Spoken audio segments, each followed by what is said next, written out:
Assalamualaikum warahmatullahi wabarakatuh. Perkenalkan, nama saya Diva Rodatul Jana dari program studi D3 Usaha Wisata semester 3. Di sini saya akan menjelaskan tentang proses kebijakan pengembangan di Mandalika.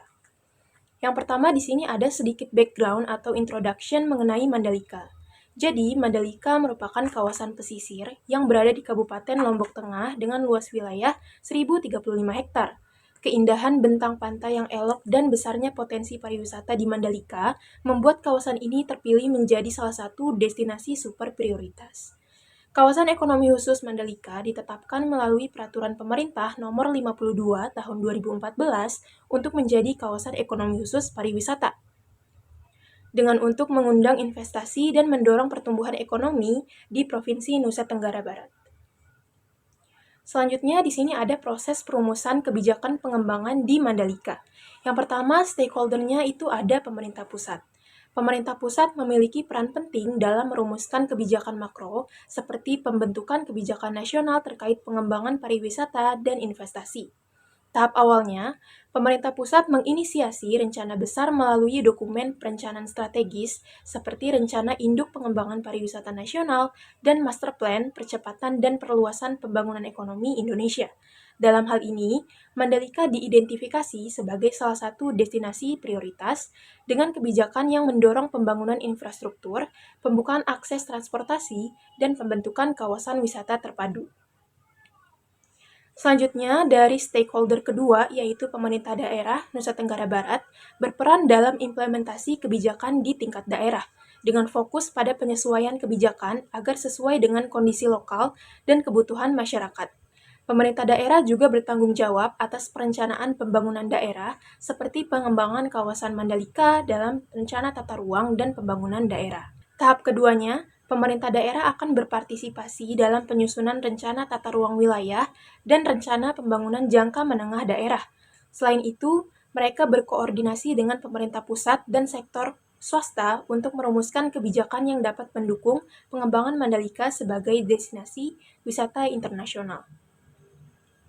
Selanjutnya, dari stakeholder ketiga, yaitu sektor swasta atau investor dan pengusaha.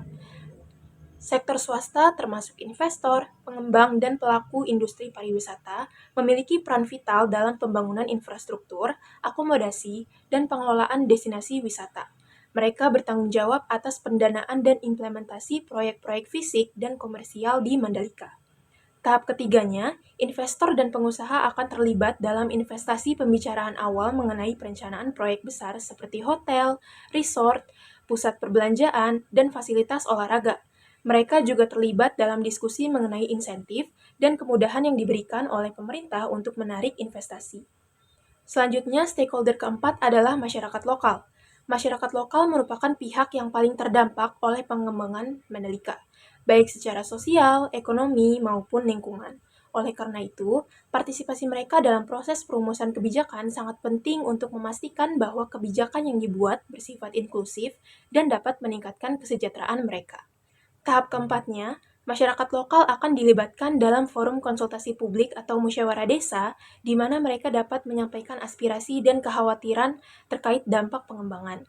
Mereka juga menjadi bagian dari pengelolaan wisata sumber daya alam dan pemanfaatan kawasan wisata. Selanjutnya, stakeholder kelima yaitu lembaga swadaya masyarakat dan organisasi lingkungan. Mereka berfokus pada aspek keberlanjutan dan perlindungan lingkungan dalam pengembangan Mandalika. Mereka berperan dalam mengawasi dampak sosial dan lingkungan dari proyek pembangunan dan memberikan masukan terhadap kebijakan yang dibuat. Tahap kelimanya, LSM akan terlibat dalam proses advokasi untuk menjaga kelestarian alam serta berpartisipasi dalam forum konsultasi terkait kebijakan pengelolaan lingkungan hidup. Mereka dapat memberikan rekomendasi habitat terkait mitigasi dampak negatif terhadap lingkungan, seperti pengelolaan sampah, konservasi alam, dan perlindungan habitat. Selanjutnya, stakeholder keenam yaitu pihak akademik dan peneliti. Institusi pendidikan dan peneliti memiliki peran dalam menyediakan data dan kajian terkait dampak pengembangan Mandalika, baik dari sisi ekonomi, sosial, maupun lingkungan. Mereka juga memberikan perspektif ilmiah dalam merumuskan kebijakan yang berbasis pada riset. Tahap keenamnya, para akademisi dan peneliti akan terlibat dalam pembuatan kajian atau studi kelayakan terkait pengembangan Mandalika. serta memberikan rekomendasi berbasis data untuk kebijakan pembangunan yang lebih efektif. Selanjutnya di sini ada tantangan yang dihadapi dan strategi yang digunakan dalam pengembangan Mandalika. Yang pertama ada tantangan infrastruktur yang terbatas. Sebelum proyek pengembangan Mandalika dimulai, infrastruktur dasar seperti jalan, listrik, dan air bersih di kawasan ini masih terbatas. Aksesibilitas yang rendah dan keterbatasan fasilitas pendukung menjadi hambatan besar dalam menarik wisatawan dan investor. Strategi yang digunakan adalah pemerintah pusat dan daerah bekerja sama dengan sektor swasta untuk membangun infrastruktur dasar yang lebih baik, seperti jalan raya, bandara, yaitu Bandara Internasional Lombok, serta sistem transportasi yang terintegrasi. Selanjutnya, tantangan yang kedua itu adalah perlindungan lingkungan dan keberlanjutan. Pengembangan kawasan wisata seringkali membawa dampak negatif terhadap lingkungan, seperti kerusakan ekosistem, polusi, dan konsumsi sumber daya alam yang berlebihan. Strategi yang digunakan adalah menyusun kebijakan dan regulasi yang ketat terkait pelestarian lingkungan, termasuk perbatasan pembangunan di kawasan konservasi, serta pengelolaan sampah dan air limbah yang ramah lingkungan. Selanjutnya, tantangan yang ketiga adalah keterbatasan sumber daya manusia lokal dalam sektor pariwisata.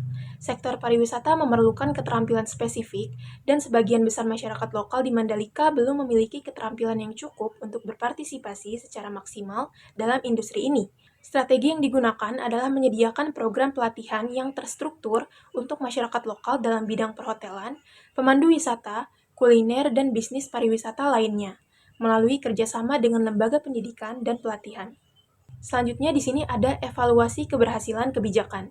Yang pertama, Mandalika telah berhasil menarik wisatawan domestik dan internasional berkat pengembangan infrastruktur dan promosi yang intensif. Acara besar seperti MotoGP di Mandalika pada tahun 2022 menjadi bukti nyata bahwa kawasan ini mampu menarik perhatian global dan meningkatkan jumlah kunjungan wisatawan. Yang kedua, salah satu keberhasilan kebijakan pengembangan Mandalika adalah pembangunan Bandara Internasional Zainuddin Abdul Majid yang mempermudah konektivitas langsung ke kawasan tersebut. Hal ini memudahkan wisatawan untuk mengakses Mandalika baik dari Jakarta, Bali, maupun negara lain sehingga wisatawan meningkat. Selanjutnya di sini ada rekomendasi untuk perbaikan di masa mendatang. Rekomendasi yang pertama, Mandalika dapat melakukan diversifikasi produk wisata untuk menarik berbagai segmen wisatawan. Pemerintah dapat mengembangkan wisata alam, budaya, sejarah, agrowisata, dan petualangan. Pengembangan wisata tersebut dapat memberikan pengalaman dan daya tarik yang berbeda bagi wisatawan. Rekomendasi yang kedua adalah program ke depan harus fokus pada pemberdayaan masyarakat lokal di Mandalika. Masyarakat dibekali pelatihan keterampilan untuk pembangunan usaha kecil dan menengah sehingga meningkatnya kesempatan kerja lokal. Hal ini dapat mendukung industri lokal dan pengembangan jasa wisata lokal. Sumber daya manusia yang terampil dan terlatih akan mendukung pengelolaan pariwisata yang efektif dan berkualitas. Sekian presentasi dari saya, kurang lebihnya mohon maaf. Wassalamualaikum warahmatullahi wabarakatuh.